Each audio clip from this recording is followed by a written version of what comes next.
kí wa káàbọ̀ sí àkókò lẹ́ǹtì yìí. A sì dúpẹ́ lọ́wọ́ bàbá wa the right reverend Nathaniel Ọládẹjọ Ògúndípẹ̀ bíṣọ́ọ̀bù ti Daosisi fún àǹfààní tó fún wa nípasẹ̀ ìjọ St. Peter's Anglican Church Agoro.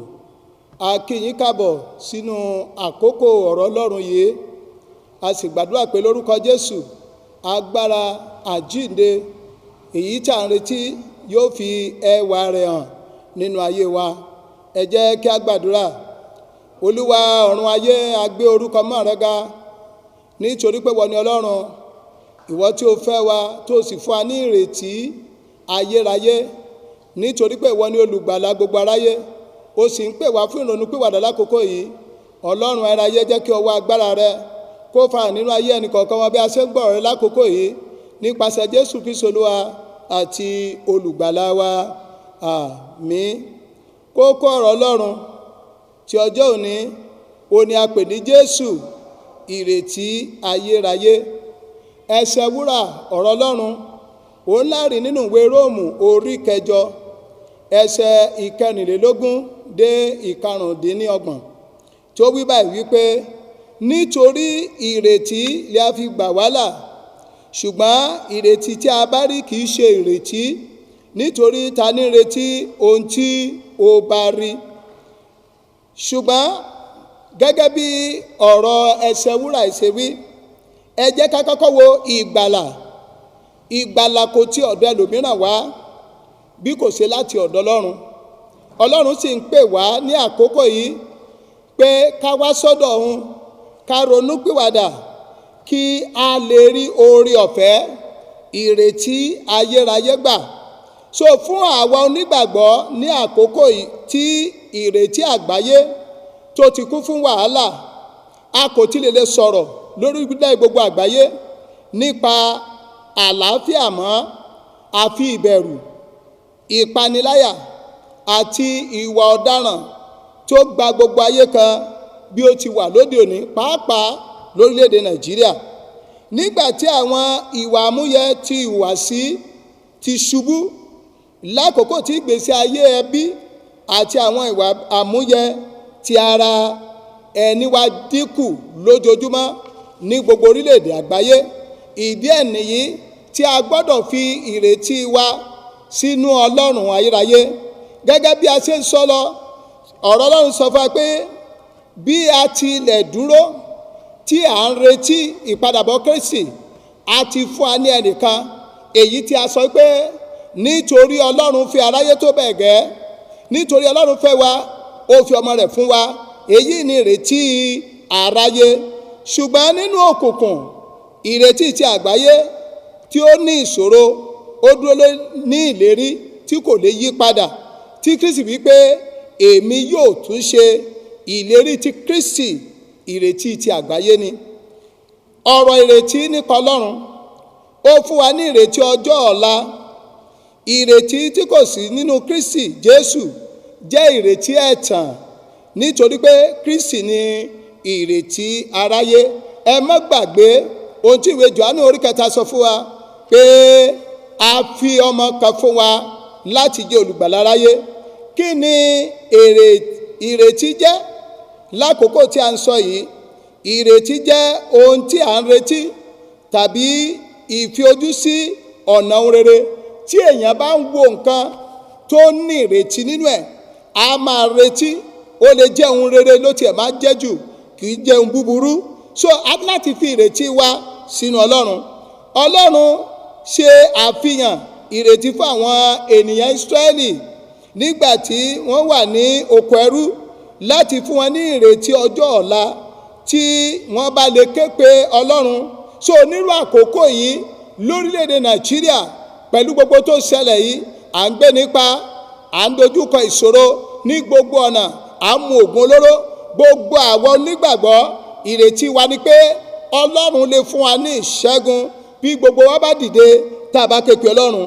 Òun ó fi etí sílẹ̀, àti pé ìrètí àti mú wọn padà sípò pẹ̀lú àti pèsè fún wọn gẹ́gẹ́ bí ó ṣe ìlérí fún àwọn ọmọ Ísírẹ́lì. Jeremáyà orí kọkàndínlọ́gbọ̀n ẹsẹ̀ kọkànlá títí dé kejìlá, ó sọ wípé nítorí èmi mọ ìró tí mo rí sí yín li Olúwa wí, àní ìró àlàáfíà, kì í ṣe fún ibi tàbí fún ìyìn ìgbà kẹyìn àti ìrètí. Ẹ̀yin ó sì ké pè mí, ẹ ó sì lọ, ẹ ó sì gbàdúrà sí mi, èmi ó sì tẹ́tí sílẹ̀. Àwa ń pè ní ìrètí látọ̀dọ̀ Ọlọ́run nílé. Ṣùgbọ́n púpọ̀ àwọn ènìyàn rò pé ọrọ̀, àṣìkí tàbí àṣeyọrí ní ìrètí wa. Ìdí ẹni tọ́pọ̀lọpọ̀ àwọn ènìyàn lákòókò yìí wọ́n ń lé ọrọ̀ kiri, wọ́n ń wá àṣìkí kiri, wọ́n sì ń wá àṣeyọrí. Èyí kì í ṣe ìrètí. Àwọn ènìyàn fi ìrètí wọn sínú ènìyàn ẹlẹgbẹ́ wọn tí wọ́n ní lọ́kàn pé ibẹ̀ ni àpáta ìpìlẹ̀ ìrètí wọn wà tí ó dájú. Tí a bá fi ìrètí wa sínú ohun tí kò ní ìpìlẹ̀ Jésù Kristi, a máa ní ìjákulẹ̀, a sì máa mú òṣì àti àárè bá ọkàn àti ara wa. So ìwé òwe, bí a ṣe kà á, ìwé òwe orí kọkàndínlọ́gbọ̀n ẹsẹ̀ kejìlá sọ fún wa, ìwọ rí ẹnìkan tí ó gbọ́n lé ojú ara rẹ̀, ìrètí ń bẹ fún aṣiwèrè jù fún lọ. Ẹni tó bá gbẹ́kẹ̀lé ara rẹ̀, ọ̀pọ̀lọpọ̀ àǹfààní ló sọnù. Aṣiwèrè sàn jù lọ, aṣiwèrè ó sàn ju ẹni tó gbẹ́kẹ̀lé ipa ara rẹ̀ lọ. Nítòótọ́ ìrètí kò nílẹ̀ ìpìlẹ̀ ènìyàn tàbí fi lé orí ẹnì kankan, ṣùgbọ́n dúró lórí ìpìlẹ̀ tí ó lágbára lórí Ọlọ́run. Pọ́ọ̀lù nínú ìwé èpísítẹ́lì kìíní rẹ̀ sí Tímótì orí kìíní ẹsẹ̀ kìíní sọ̀rọ̀ láti jẹ́ kí a mọ ẹni tí a gbọ́dọ̀ fi ìrètí wa sínú rẹ̀. Ẹ jẹ́ kí n kà fún wa. Pọ́ọ̀lù, àpọ́stélì Kristi Jésù, gẹ́gẹ́ bí àṣẹ Ọlọ́run olùgbàlà wa àti Kristi Jésù ìrètí wa. Jésù ni ìrètí ìpìlẹ̀ tí kò lè bàjẹ́ tàbí kùnà. Ènìyàn lè kùnà, ènìyàn lè ṣèlérí fún ọ kó má mú ìlérí ẹsẹ̀, o lè gbẹ́kẹ̀lé ènìyàn kó já ọ kulẹ̀ ní gbogbo ọ̀nà, ṣùgbọ́n Kristi ó ní ìpìlẹ̀ ìrètí tí ó dúró láéláé. Ìrètí ọjọ́ iwájú wà fún ni nínú ìgboyà ní àkókò ìdojúkọ tàbí ìṣòro. Kí ni a lè ṣe nígbà tí ìdojúkọ tàbí ìrẹ̀wẹ̀sì bá dé bá wa? Dáfídì ni mo fẹ́ fi ṣe àpẹẹrẹ fún wa. Ó ní ìdojúkọ àti ìrẹ̀wẹ̀sì àti ànírètí. Ó wá ọ̀nà àbáyọ nínú ìwé Sáàmù orí 6. Àbákà láti ẹsẹ̀ kìíní dé parí, ṣùgbọ́n mo fẹ́ ká mú ẹsẹ̀ ìkíní dé 3. Màá kàn sọ àwọn ìtumọ̀ rẹ̀ fún wa. Ẹsẹ̀ kìíní dé 3, Dáfídì bẹ̀rù láti jẹ́ Ọlọ́run kulẹ̀ nínú ìpọ́njú, bí ó tilẹ̀ ní ìrora nínú egungun, ṣùgbọ́n ó béèrè pé ṣùgbọ́n ìwọ Olúwa yóò ti pẹ́ tó. Ọlọ́run dẹ̀ jẹ́ kó mọ̀ wípé àkókò tó bá wù Ọlọ́run ló máa ṣe tó wù ú. Nígbà tó wù Ọlọ́run, ó ra Dáfídì padà nínú àkẹ́tì àìsàn rẹ̀. Ìrètí kan tí ó kù fún Dáfídì ni Ọlọ́run. Ó lérò pé òun lè kú nínú àìsàn rẹ̀, ṣùgbọ́n ó bẹ̀bẹ̀ lọ́dọ̀ Ọlọ́run nítorí pé ìrètí kan tí ó kù fún ni èyí pé Olúwa ṣàánú fún mi. Ìrètí kan tó fún wa lórílẹ̀-èdè, ó ní ká máa bẹ̀bẹ̀ pé kí Olúwa kó ṣàánú fún wa. Ìrètí mú agbára ọ̀tun wá. A rí nínú ayé Dáfídì ní àkókò jíjẹ́ olóòótọ́ nínú àdúrà. Dáfídì súnmọ́ Ọlọ́run tímọ́tímọ́, ó sì gba agbára ọ̀tun. Ìyípadà ọ̀tun ṣẹlẹ̀ ní ẹsẹ̀ 9. Olúwa gbọ́ ohùn ẹkún rẹ̀. Bí àwa náà bá ké pe Ọlọ́run ní orílẹ̀-èdè yìí, gbogbo àjálù, àdojúkọ, fìtínátì, agbénipa tó ń ṣẹlẹ̀ lórílẹ̀-èdè yìí yóò ṣe kíni? Yóò di ìgbàgbé tí a bá jẹ́ olóòótọ́. Ìyẹn ni pé ká jẹ́ olóòótọ́ nínú àdúrà sí Ọlọ́run.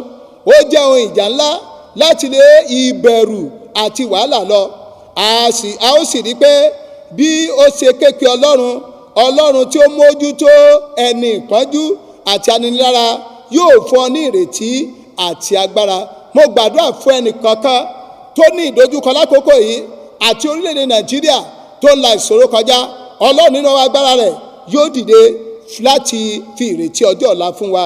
A ní ìrètí lónìí nítorí pé ìbáṣe wa pẹ̀lú Jésù Kristi àti ìpadàbọ̀ mú èrò láti dúró lórí ohun tí ó yẹ. Ó jẹ́ ohun tí ó ṣòro láti máa retí nínú ìṣípòpadà ìlérí bíbọ̀ Olúwa tí ó ti pé. Ọjọ́ bíbọ̀ Olúwa ó ti súnmọ́ tòsí. Ẹ jẹ́ ká máa múra, ká máa pèsè ọkàn wa sílẹ̀. Ṣùgbọ́n a gbà wá níyànjú nínú ìwé Epísítélì Pọ́ọ̀lù sí Títù orí 2 ẹsẹ̀ 11-14 láti ṣàlàyé pé a ní láti yí padà nínú ìwà ayọ̀ fún ìrètí tí ó wà nínú Jésù Kristi bí a ṣe ń retí ìpadàbọ̀ rẹ̀. Gẹ́gẹ́ bí onígbàgbọ́, ìgbé ayé wa gbọ́dọ̀ dúró lórí ìrètí nínú Jésù Kristi yàtọ̀ sí ìrètí asán ti ayé. Ìpísẹ́lì ti Pọ́ọ̀lù àpọ́stélì sí àwọn ará Éfésù orí 2 ẹsẹ̀ 12 sọ pé ní àkókò náà ẹ̀yin wà láì ní Kristi, ẹ jẹ́ àjèjì sí àǹfààní àwọn ọlọ̀tọ̀ Ísírẹ́lì àti àlejò sí àwọn májẹ̀mú ìlérí nì, láì ní ìrètí àti láì ní Ọlọ́run ilé ayé. Ìrètí nínú Jésù jẹ́ ara ìrírí onígbàgbọ́ láti jẹ́ pípé ní ìjọba Ọlọ́run. Olódodo ènìyàn ní ìrètí títayọ àti pípé nínú Ọlọ́run. Ọkàn mi, ìwọ sáà dúró jẹ́ di Ọlọ́run, nítorí láti ọ̀dọ̀ rẹ̀ wá ní ìrètí wà. Psalm 62 ẹsẹ̀ 5. Jẹ́ kí ìrètí rẹ wà nínú Ọlọ́run kí o lè bá ní àṣeyọrí ní gbogbo ọ̀nà rẹ, kí ògo Ọlọ́run kó lè farahàn.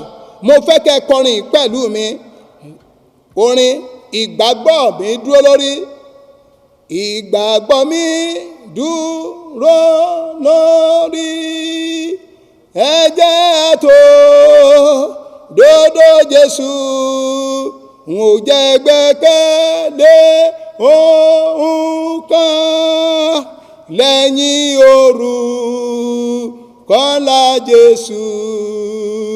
Mo dúró lé Kristi àpáta, ilẹ̀ mìíràn ìyanrìn ni.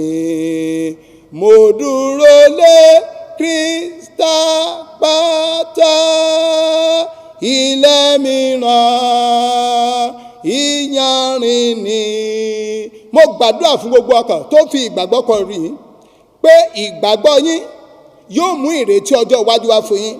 Ògo Ọlọ́run yóò sì farahàn. Bó o ṣe dúró nínú Kristi, ojú kò ní tì ọ́. Ẹ jẹ́ kí a gbàdúrà. Ọlọ́run ayérayé, àwa fi ìgbàgbọ́ wa sínú rẹ àti gbogbo ọkàn tó wò mí lákòókò yìí. Jẹ́ kí ògo rẹ kó búyọ nínú ayé wọn, kí ìrètí wọn kó má ṣe sákù, ní orúkọ Jésù Kristi Olúwa wa. Àmín.